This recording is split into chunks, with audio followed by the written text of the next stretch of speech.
Muy buenas. Estoy aquí rodeado de los 24 juegos que jugamos en el calendario de Adviento de 2024 porque dentro de un mes empezaremos la tercera edición de nuestro calendario de Adviento. Y queríamos hacer un repaso de todos los juegos del calendario de Adviento del año pasado y comentaros un poco algunas de las ideas que tenemos para empezar el mes que viene la tercera edición. Como son muchos, estoy aquí un poquito parapetado, pero no había otra forma de ponerlos en plano, así los podéis ver todos. Para hablar de ellos, pues voy a hacer como unos bloques para que sea un poquito más fácil de explicar todo. También, como veis, tenemos por aquí la decoración del árbol que nos imprimió en 3D en Ludosaurus, con las cajitas de regalo de las que íbamos sacando los papelitos y las diferentes decoraciones del árbol. Pues bueno, vamos al lío. Los juegos. El primer grupo de juegos está compuesto por 4 juegos muy sencillitos, fáciles de jugar y que cualquiera podría disfrutar de ellos sin ningún problema. El primero, Roll to the Top, que es además el primero que jugamos en el calendario. Es un roll and write reducido a su mínima expresión. Tiramos los dados, la puntuación, o sea, el valor que sale en el dado es el que hay que anotar en la hoja o sumando los valores de los dados. No tiene más, pero al mismo tiempo pues es tremendamente divertido y con ganas de jugar más partidas. El siguiente, Apocalypsos, un juego de agudeza visual y agilidad mental. Muy fácil de explicar, básicamente es emparejar calcetines que sean exactamente iguales, que hay pequeñitas diferencias y por eso hay que estar atento. Tiene una preparación de partida tremendamente sencilla y que luego se ha puesto de moda con otros juegos. Y pues eso, muy fácil de sacar a mesa. El siguiente juego, Cometas, es un juego en tiempo real, con momentos de estrés, con momentos de calma, relojes de arena, que hay que ir volteando hasta que acabemos las cartas y que requiere, pues eso, de saber mantener el tempo de la partida para cuando hay que jugar las cartas más rápido, cuando hay que jugarlas más calmado, y con 3 modulitos combinables entre sí para darle un poquito más de dificultad. Y el último de este grupo es Aventureros al Tren Nueva York. Sería, digamos, reducir un juego de iniciación, como es Aventureros al Tren, un juego sencillo para todos, condensarlo en una caja más pequeña con una sensación muy similar y unas partidas mucho más cortas de duración. En este caso son taxis y pues nos ha gustado mucho el hecho de que tenga las ubicaciones estas emblemáticas, digamos, que puntúan si consigues conectarlas. Siguiente grupo, más numeroso, vamos a juegos exclusivos para 2 jugadores. Y dentro de este gran grupo, digamos, hay varios diferentes. Tenemos por un lado juegos cooperativos, tenemos por otro lado juegos competitivos, incluso tenemos juegos asimétricos, ¿vale? El primero que voy a nombrar, que nos gusta muchísimo, es SkyTeam. Es un juego para 2, cooperativo, con digamos, conversación controlada. Hay momentos en los cuales de la partida puedes hablar, puedes coordinarte con tu compañero de partida, pero solo hablando ciertas cosas, pero en el momento que lanzamos los dados detrás de la pantalla ya no podemos hablar, ya no podemos comunicarnos y tenemos que jugar tratando de deducir qué ubicaciones va a colocarse el compañero, qué valores de dados puede tener arreglo a lo que está poniendo para tratar de aterrizar el avión entre los dos de forma correcta. Un juego que estamos esperando que venga la expansión, aunque el propio juego ya con los modulitos que tiene para aumentar dificultad y la cantidad de aeropuertos que tiene, es un juego que está genial. Un juego del que apenas voy a decir nada porque ya tenéis en la web un artículo que hicimos, está aquí en el centro, es Sobek, la versión de 2 jugadores, sigue funcionando muy bien, es una carrera en cierto modo por ser el comerciante que más dinero obtiene al final. Y nada, poco más os voy a decir de él porque si queréis saber algo más, aparte de lo que ya pusimos en Instagram y de ver nuestra partida en YouTube, tenéis un artículo sobre la web. El siguiente es Tolos. Nosotros tenemos la primera edición, lo tenemos aquí. Ahora hay una edición con una portada diferente, pero el juego es exactamente el mismo. Un juego para 2 jugadores, competitivo, con una selección de acciones y unas mayorías dentro de las propias columnas del Tolos, que es algo muy poco habitual que un juego de mayorías funcione bien a 2 y este funciona de maravilla. Podríamos hacer la broma de que funciona como un reloj y no porque sea redondo, sino porque está muy bien hecho y se disfrutan mucho las partidas y provoca muchos piques. El siguiente, que también provoca muchos piques, es Shibuya, lo tenemos aquí en el centro. Es un juego que se juega en 2 fases. La primera es la planificación, digamos, del terreno, del paso de peatones, y la siguiente es pues avanzar de un extremo al otro del paso de peatones.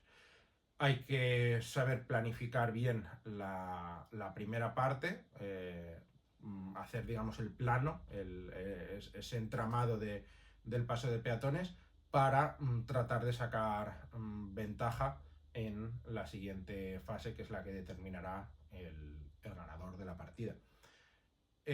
Si no estás atento a esa preparación o a dejar un camino muy despejado al rival, pues puede pasar que sin que te des cuenta te finalizan la partida. El siguiente juego es probablemente el más complejo de esta parte, de esta sección, digamos, de los juegos exclusivos para 2. Es Flatiron, juego de Isra Issei. Como todos sus juegos que de siempre funcionan muy bien a 2, pues este siendo exclusivo para 1 o 2 jugadores, se puede jugar contra un bot. Es una maravilla de juego. Poquitas reglas, fáciles de asimilar, y ahora lo complicado viene en cómo optimizas las acciones y cómo tratas de hacerlo lo mejor posible, ¿no?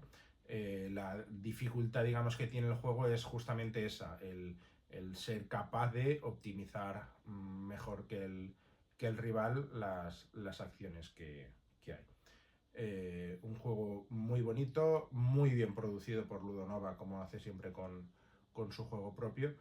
Y nada, si no lo conocíais, muy recomendado. Y el último de este grupo es la Batalla de Versalles. Aquí es donde tenemos el juego asimétrico. El objetivo final, si juegas con el bando francés o si juegas con el bando americano, bueno, el objetivo final es ganar, obviamente, pero cómo conseguir esa victoria es diferente porque hay una simetría muy grande entre jugar con el francés y jugar con el americano. Tiene una mecánica muy curiosa de lo de la pasarela de moda, de ir avanzando para, conforme va avanzando la modelo, se van, digamos, desarrollando las acciones. Muy, muy chulo. También Salt Pepper, como decíamos antes con otras editoriales, cuida mucho sus juegos. Y nada, un juego muy poco conocido, con una temática muy curiosa y muy poco vista en los juegos de mesa, que si no conocíais, también aconsejamos que le echéis un vistazo. Ahora pasamos a otro grupo, un poquito más numeroso y un poquito más heterogéneo, digamos. Hay juegos un poco más sencillos, juegos que si no sirven como iniciación directamente, podrían servir, digamos, para un segundo juego, un segundo paso. Pero que alguien con un interés genuino por ellos, pues podría usarlos también como iniciación sin demasiado problema. El primer juego que vamos a nombrar aquí es Virus Roll and Ride. Es el primer juego que expandió el universo Virus más allá de las expansiones del Virus. Sí, por el cierto rechazo que hay en la comunidad jugona hacia el Virus, no os habéis acercado a él. Error. Jugarlo, probarlo, porque vale muchísimo la pena. Tiene una mecánica con los dados, no es excesivamente complejo, porque no lo es, no nos engañemos. Hay roll and ride más complejos, pero tampoco es un roll and ride completamente sencillo y básico.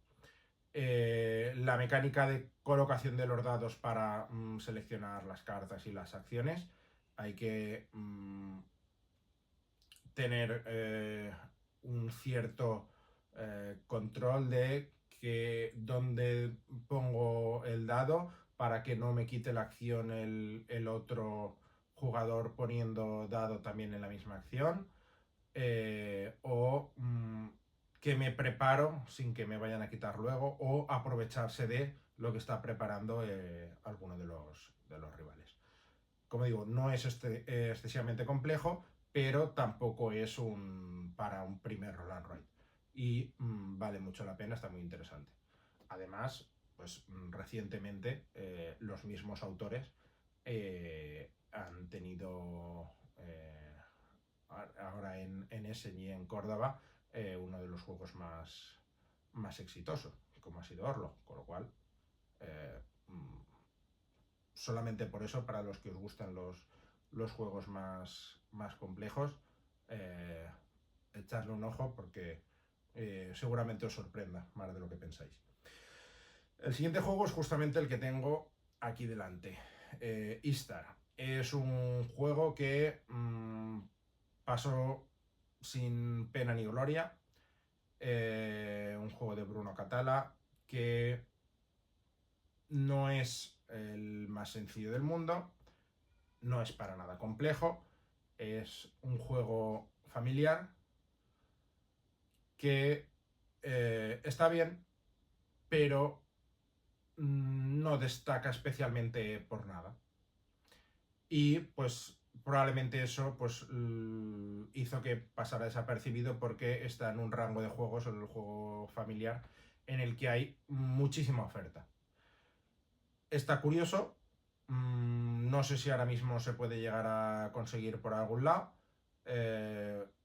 Probarlo, porque pues el juego está bien, el producto es bueno, o sea, la producción es buena.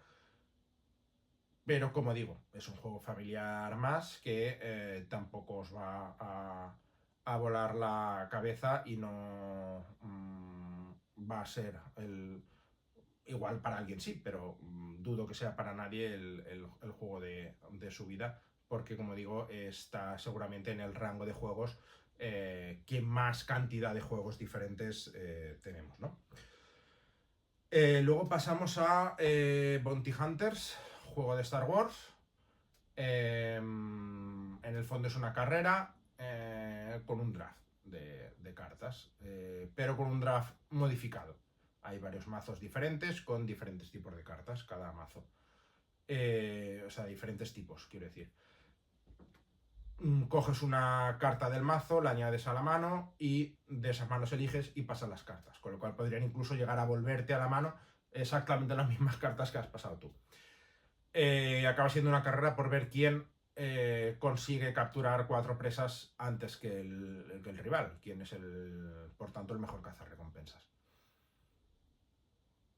Entretenido, interesante. No hemos podido jugarlo a más de 2, a 2 funciona perfectamente. Sí que nos gustaría realmente poderlo jugar a más y ver cómo se desenvuelve con más jugadores. Ilustraciones divertidas, porque no es, digamos, unas ilustraciones así un tanto kawaiis de Star Wars, digamos. Que están bien, no es la ilustración que más me gusta de Star Wars, sinceramente. Prefiero una ilustración más seria porque me gusta mucho Star Wars.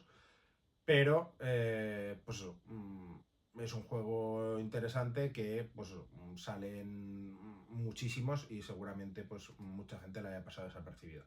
Juego rápido para eso, sobre todo pienso que grupos grandes y entre partidas de juegos más sesudos para, digamos, desengrasar un poquito las neuronas y, y relajarse un poco y pasar un buen momento. El siguiente, Exploradores del Mundo Perdido, es un juego que le pasa un poquito como Istar, digamos. Sí que tiene de curioso el que se utiliza la propia caja para jugar, tanto como tablero como para almacenar las losetas que vamos a utilizar y para tener la forma de seleccionar las losetas. Eso lo hace bastante curioso. El hecho de que tenga los QRs para las coordenadas de la localización que has obtenido si has llegado a encontrar la entrada al mundo perdido. Que también hay que decir que no todas dan resultado. Algunos de esos QRs dan error. No consigo saber el motivo. El juego ya tiene un tiempo, pero le pasa desde el principio. No sé exactamente cuál fue la causa de eso. Pero, pues eso, es un juego que yo personalmente, cuando lo saco a mesa, lo disfruto mucho. Sin embargo, pues me cuesta mucho sacarlo a mesa porque siempre hay alguna otra cosa más interesante, digamos, o que apetece más. Como mínimo, diría que lo probarais porque, pues eso, es curioso y es divertido de jugar y se disfruta. Pero, pues eso, si alguien me dice de sacarlo a mesa, yo encantado de jugarlo. Pero si tengo que proponer yo el juego, me cuesta mucho proponerlo porque, pues, como un poco como Istar. Hay muchos juegos en ese rango y casi siempre hay alguna novedad, hay algún otro juego que, pues, por lo que sea, pues apetece más jugar.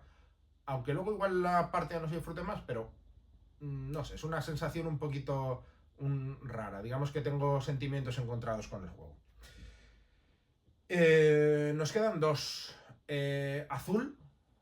Eh, Tampoco sé muy bien qué decir nuevo de él. Se podría considerar un clásico moderno ya desde hace años y eso que solo tiene 7 años de existencia. Funciona perfectamente, tan perfectamente como que y tuvo tanto éxito que sacaron varias versiones, digamos, eh, basado en la mecánica principal de Azul. Pues hubo otros 3 juegos así de caja grande. Ha habido versión mini del propio Azul y ha habido un Azul Duel exclusivo para 2 jugadores. Un abstracto que funciona perfectamente, que se juega muy rápido, se explica más rápido aún y como digo, un clásico moderno que no falla nunca. Y el último es otro abstracto, genial.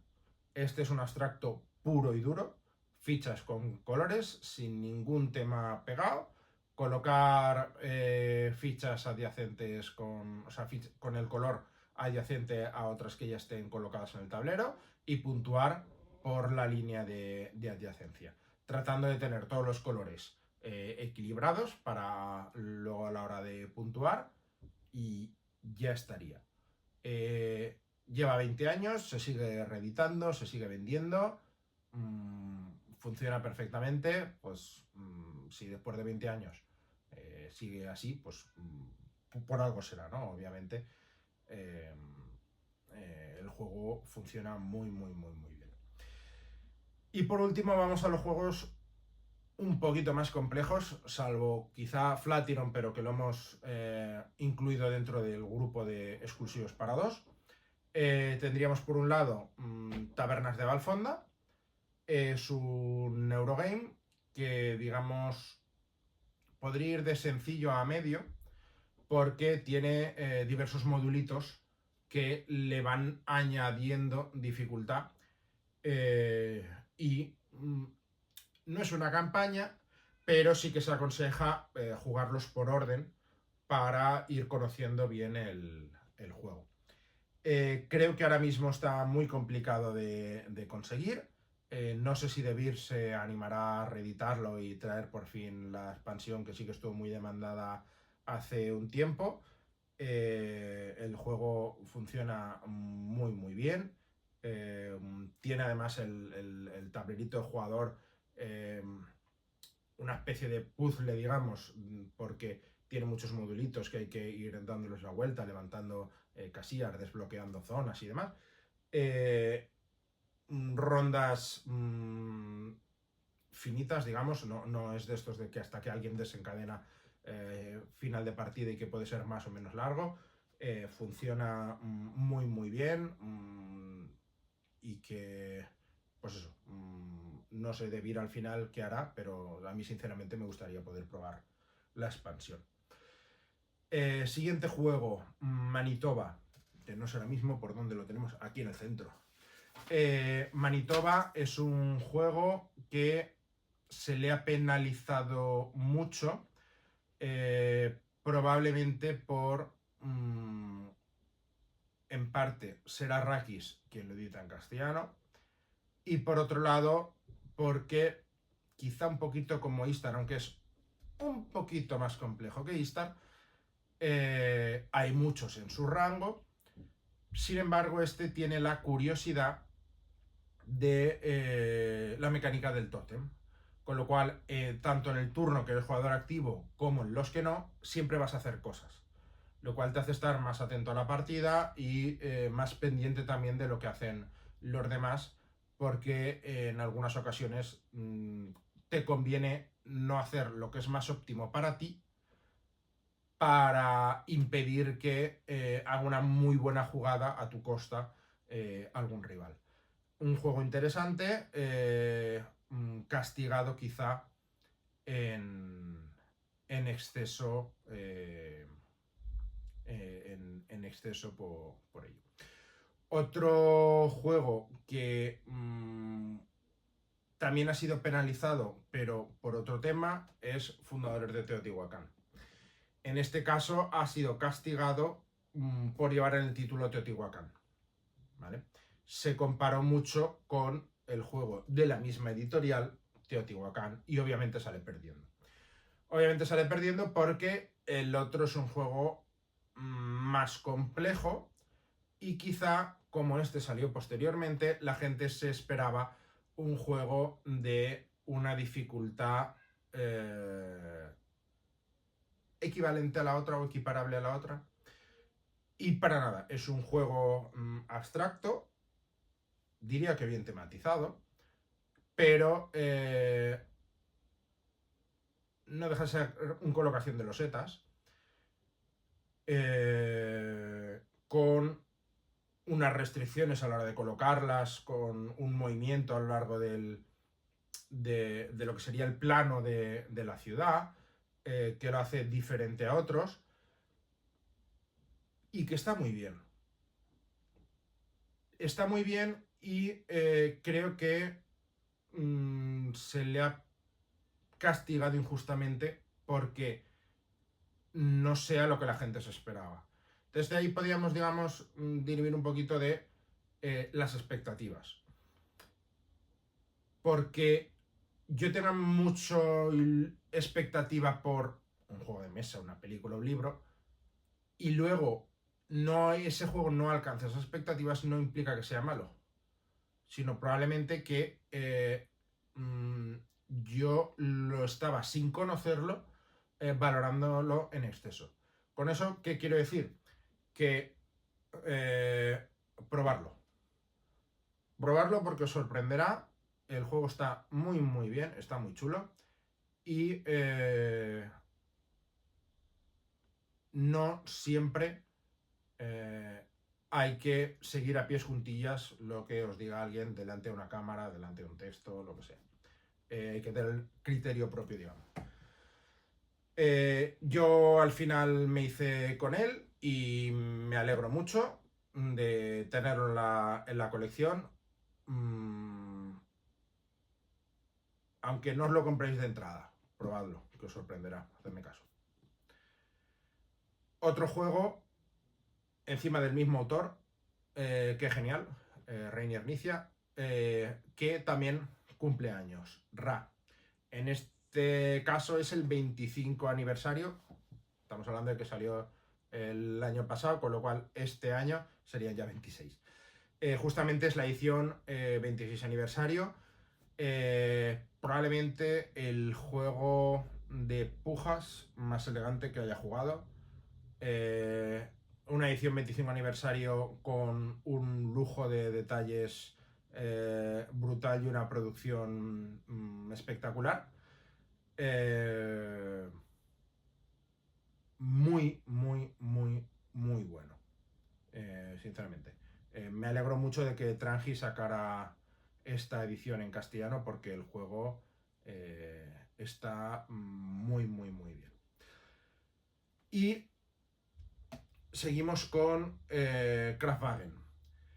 Kraftwagen es un juego que también tiene su tiempo y que Samaruk ha recuperado, le ha hecho un lavado de cara brutal, junto con el autor ha pulido algún detallito de las reglas y luego Javin Golem, pues a los pinceles, ha mejorado una barbaridad las ilustraciones, el arte y del juego. Si queréis echar un ojo por BGG, fotos de la edición anterior y me daréis la razón. Luego además, pues eso, desde Samaruk han hecho una producción brutal con unos componentes increíbles. Un juego que funciona perfectamente, una mecánica de selección de acciones muy interesante, varios minijuegos y varias estrategias para obtener puntos, muy poco conocido. Samaruk está trayendo juegos y está cuidando muy bien lo que hace y cómo lo hace. Van a muchos eventos. Probadlo porque creo que aún lo están llevando a eventos y aún se puede probar y comprar, obviamente. Como, pues eso, es una caja grande, tiene su precio y tal, y queréis probarlo antes de comprarlo, probarlo, que os sorprenderá y os gustará. Me consta de gente que, gracias a que lo tuvimos en el calendario de Adviento, lo conoció y lo han disfrutado a raíz de ahí mucho. Y el último de este bloque, y no me estoy equivocando, es 1902 Méliès, una cajita pequeñita para un juego muy, muy grande. Un juego de la serie 19XX de Lupin, con Pedro Soto, obviamente, a los pinceles, y en este caso Eloi Pujadas y Ferran Renalias a los mandos, digamos, creando la mecánica del juego. Por tanto, con este equipo de 3, ¿qué puede salir mal, no? Pues obviamente nada.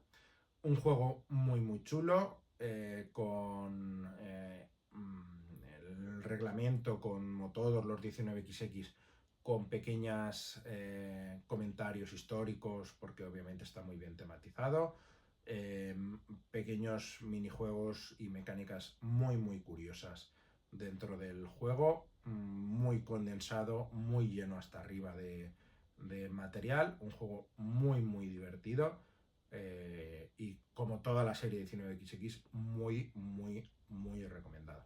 A nosotros nos gusta muchísimo esa serie, y encima pues ocupa un poquito, que es una ventaja muy grande, ocupa muy poquito en la estantería. Luego cuando sacas a la mesa, empiezas a sacar todos los componentes, no ocupa tan poquito, pero a la hora de recogerlo en la estantería es una ventaja el que tenga tan poco espacio ocupado.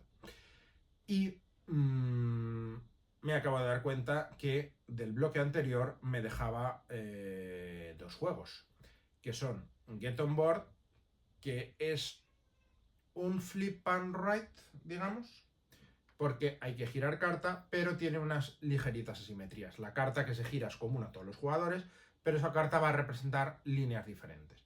Es un roll and ride muy curioso porque, un flip and ride, mejor dicho, muy curioso, porque tiene un tablero central, aparte de la hoja en la que anotamos las cosas, y ese tablero central iremos colocando unos pequeños listoncitos de madera que serán los tramos del recorrido del autobús o del metro que iremos creando en el plano de la ciudad, y que dependiendo de si es autobús o es metro, será positivo o negativo que nos encontremos con los listones o sea, con los tramos de ruta de otro jugador.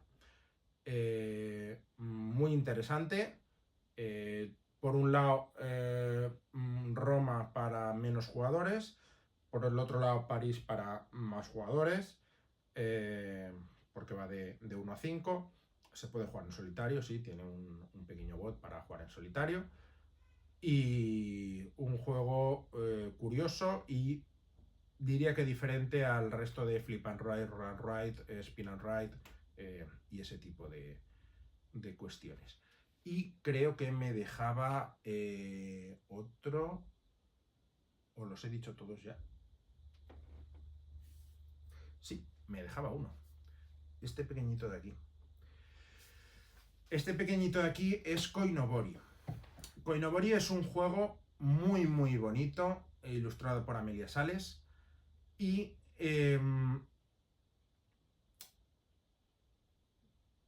diría quizá que, aparte de poco conocido quizá, salió el año pasado, se habló en el momento que salió, pero pues como pasa muy a menudo con las novedades, van eclipsando lo que salió la semana anterior, ¿no?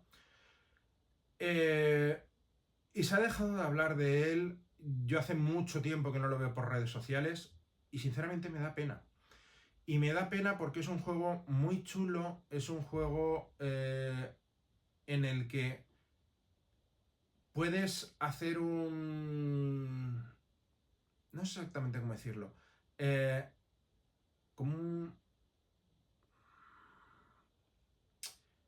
provocar al rival para que haga ciertas cosas, o sea, para que ponga sus cartas de una cierta manera, y luego darle un poco la vuelta, ¿no?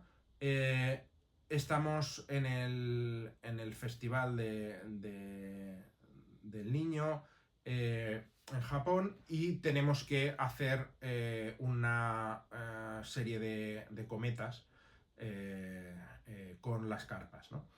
Y va a haber carpas, va a haber colores de carpas que nos van a puntuar de forma positiva, y va a haber algunas que nos van a restar puntos. Y hay unos mástiles que son comunes a todos, que son los que van a determinar qué puntúa a favor y qué puntúa en contra.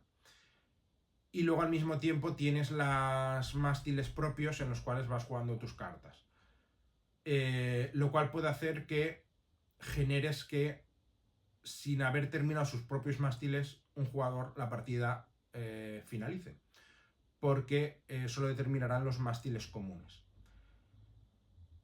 Con lo cual, un jugador que tenía una idea en la cabeza pensada para hacer y que puntuara cierta cosa, pues puede llevarse un chasco. ¿Es malo eso? No. Se juega otra partida. Es un juego muy muy divertido, es un juego que se disfruta mucho, que no ha habido nadie al que se lo haya sacado que no le haya gustado. Y como digo, me da pena que pues ciertos juegos no se hable más de ellos, y uno es este. Acercaros a él, probadlo, porque os sorprenderá.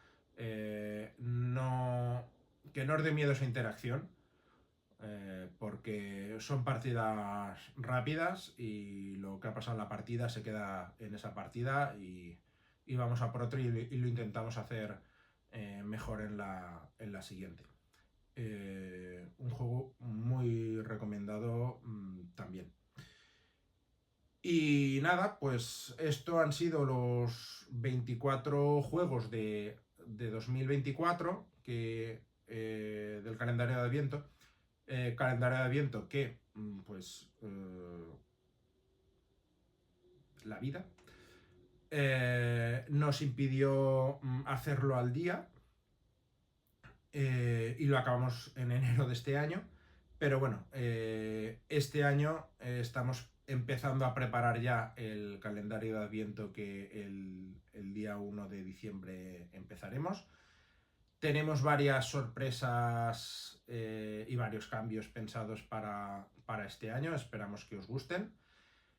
Y nada, esperamos que hayáis disfrutado este calendario de Adviento y que nos queréis acompañar en el calendario de Adviento del 2025. Volveremos a contar con los detallitos de Ludosaurus, que como veis pues hace una impresión 3D espectacular. Lo digo por si necesitáis alguna cosilla en 3D, pues que contéis con ellos. Y nada, habrá algún cambio, alguna sorpresa que no quiero desvelar, para obviamente no quitar la sorpresa. Espero que nos acompañéis un año más, y nada, si tenéis alguna sugerencia o alguna petición, igual aún estáis a tiempo de hacerla. Lo ponéis en los comentarios y encantados de tenerlos en cuenta. Hasta la próxima. Adiós. ¡Ho, ho, ho, ho, ho!